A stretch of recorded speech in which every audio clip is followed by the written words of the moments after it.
किसी की बात में नहीं बोलता, तो मेरी गुजारिश है कि बीच में ना बोले कोई। सब्सक्राइब करें और बेल दबाएं ताकि कोई खबर रह न जाए। क्या इस्लाम के अंदर ऐसा नहीं है कि दो ख़वातीन की गवाही एक मर्द के बराबर है?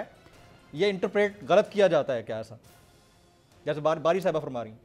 ऑफ कोर्स ये कुरान में मौजूद है ये आयत जी, इसलिए मेरा ख्याल है कि इस बात पर बात ना की जाए।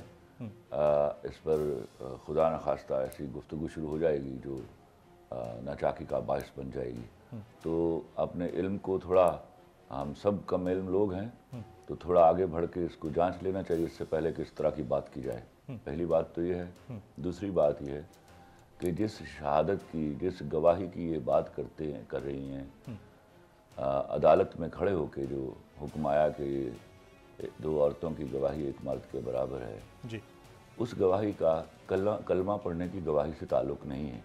वहाँ जुर्म साबित नहीं किया जा रहा या जुर्म से बरी जमा करार नहीं दिया जा रहा। वो गवाही रूबरू परवरदिगार है, तो उस गवाही को खुदा के वास्ते ममासलत ना दी जाए उसके साथ।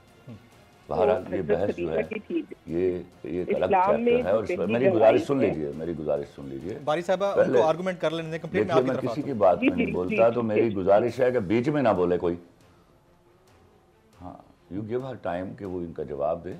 जी, मुझे I don't mind, but I request you कि मैं किसी की बात में कभी नहीं बोलता और मेरी गुजारिश है आप सब, you are such wonderful people, तो हमें अपने पॉइंट ऑफ व्यू को पेश करना चाहिए ऑन आवर टर्न।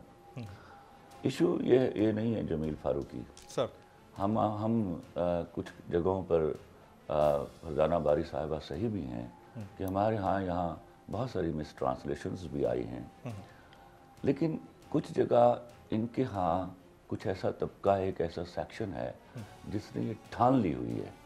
मैं आपसे सवाल करना चाहता हूँ, एक तकरीर में अगर कायद-ए-आज़म ने ये कह दिया तो हज़ारों तकरीरें ऐसी हैं जिनमें उन्होंने साफ पाकिस्तान बनने की बुनियाद को वाज़ेह किया।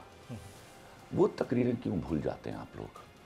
आपका एजेंडा सिर्फ वही एक तकरीर क्यों बन जाती है जो 11 अगस्त की है? फिर तीसरी बात पे आते हैं जी, कायद-ए-आज़म ने सोचा, कायद-ए-आज़म बड़े मोहतरम हमारे बानी पाकिस्तान, लेकिन कायद-ए-आज़म नबी तो नहीं थे कि उन्होंने जो बात कह दी वो क़यामत तक जारी रहेगी।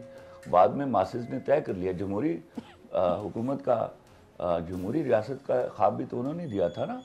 तो जमहूर ने तय कर लिया कि ये इस्लामी निज़ाम होगा इस रियासत का, या इस्लामी मुमलिकत होगी, तो उस पर क्या बहस है? आप ऐसा कीजिए, इतने लोग इकट्ठे हो जाइए और इस आइन को बदल डालिए, जैसा होता नहीं रहा। और मैं उनकी इस बात से इत्तफाक करता हूँ कि कुछ डिक्टेटर्स ने भी आकर आइन साजी में इतनी कबाहतें पैदा की